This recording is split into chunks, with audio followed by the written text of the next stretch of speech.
दूसरा प्यार। ये शब्द सुनने में थोड़ा अटपटा लगेगा। हमारे यहाँ प्रेम विवाह को उस नजरिए से नहीं देखा जाता जो इज्जत अरेंज मैरिज को मिलती है। तो कहानी शुरू करने से पहले दो सवाल। क्या प्यार दोबारा हो सकता है? और अगर किसी की जिंदगी में प्यार दस्तक दे मगर देर से, तो उसका क्या अंजाम होगा? ये कहानी है पवन और प्रिया की।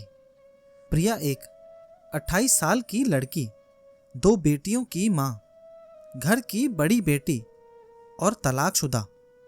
पवन एक 30 साल का एनआरआई लड़का, अनाथ और तलाकशुदा। कहानी की शुरुआत होती है प्रिया से। 2013 में उसकी शादी हुई। शादी उसकी रजामंदी से हुई थी। जो शादी एक हसीन ख्वाब होती है, प्रिया ने उसे भयानक सपना महसूस किया। शादी के कुछ समय बाद उसने गर्भ धारण कर लिया था। उन्हीं दिनों उसके पति ने भी अपना असली रूप दिखाना शुरू कर दिया।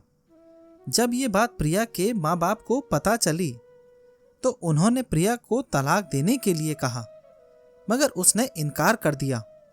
प्रिया के घर बेटी पैदा हुई। उसने अगले साल फिर एक बेटी को जन्म दिया। बेटे की चाहत में उसका पति हैवानियत पर उतर आया। उसका पति उससे बहुत बुरा सलूक करता, अय्याशियों पर उतर आया था। उसकी सास भी अपने बेटे का ही साथ देती थी, मगर वो चुप रही। शायद बेटियों की वजह से। जैसे तैसे समय बीतने लगा था। देखते ही देखते 8 साल बीत गए। प्रिया ने ये सब बातें अपने घर पर नहीं बताई। उसे अपने 2 फैसलों पर पछतावा हो रहा था। एक, उस इंसान से शादी करना। दूसरा, वो तलाक की बात ना मानना। हालात बद से बदतर हो रहे थे। एक बार अचानक उसकी तबीयत खराब हो गई। कोरोना की वजह से कोई अस्पताल भी उसे भर्ती करने को तैयार नहीं हुआ। कई तरह के टेस्ट करवाने पर पता चला कि बड़ी आंत में कुछ तकलीफ है। सबको लगा शायद अपेंडिक्स होगा। कुछ 1-1.5 महीने के मशक्कत के बाद प्रिया का ऑपरेशन हुआ और उसकी जान बच गई। वो अस्पताल में ही थी।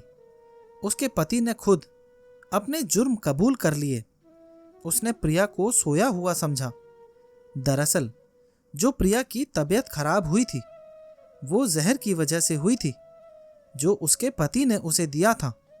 जितनी देर वो अस्पताल में थी, उसका पति किसी और को घर लेकर आया था।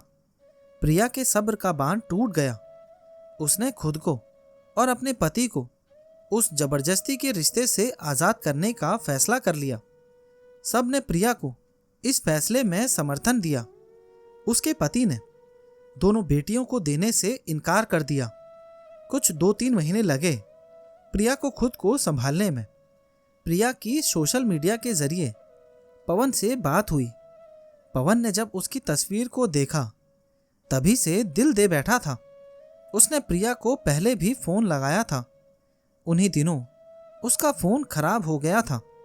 पवन ने दोबारा प्रिया तक पहुंच बनाई और उसकी ये कोशिश कामयाब रही। प्रिया और पवन की बात होने लगी।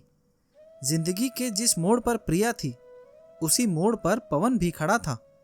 पवन की शादी उसके पापा के ही दोस्त की बेटी से हुई थी। एक कार हादसे के दौरान उसके माँ बाबूजी गुजर गए। अभी पवन उस जख्म से उभर भी नहीं सका था कि उसकी बीवी ने उसे एक और घाव दे डाला। उसके माँ बाबूजी को गुजरे हुए अभी 2 महीने भी नहीं हुए थे कि उसकी बीवी ने उसे छोड़ दिया। उसने शादी भी इसी मकसद से की थी कि वो विदेश में ही अपना घर बसाएगी। पवन की जिंदगी थम सी गई थी। तब उसकी जिंदगी में कदम रखा प्रिया ने।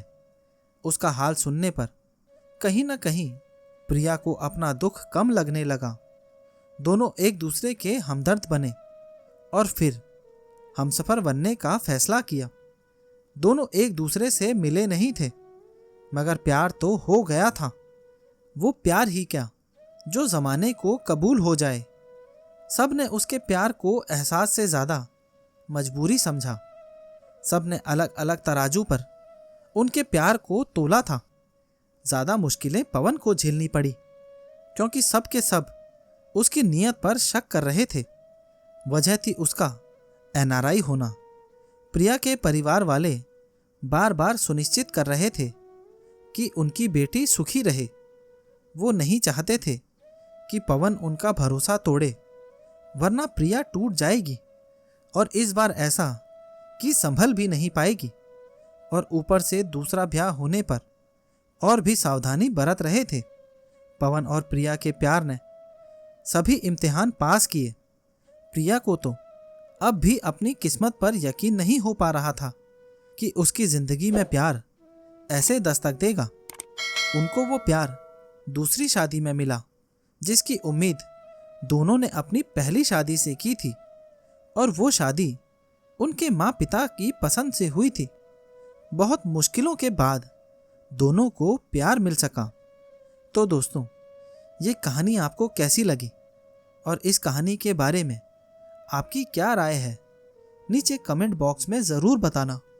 और अगर अभी तक आपने चैनल को सब्सक्राइब नहीं किया है तो सब्सक्राइब कर लेना।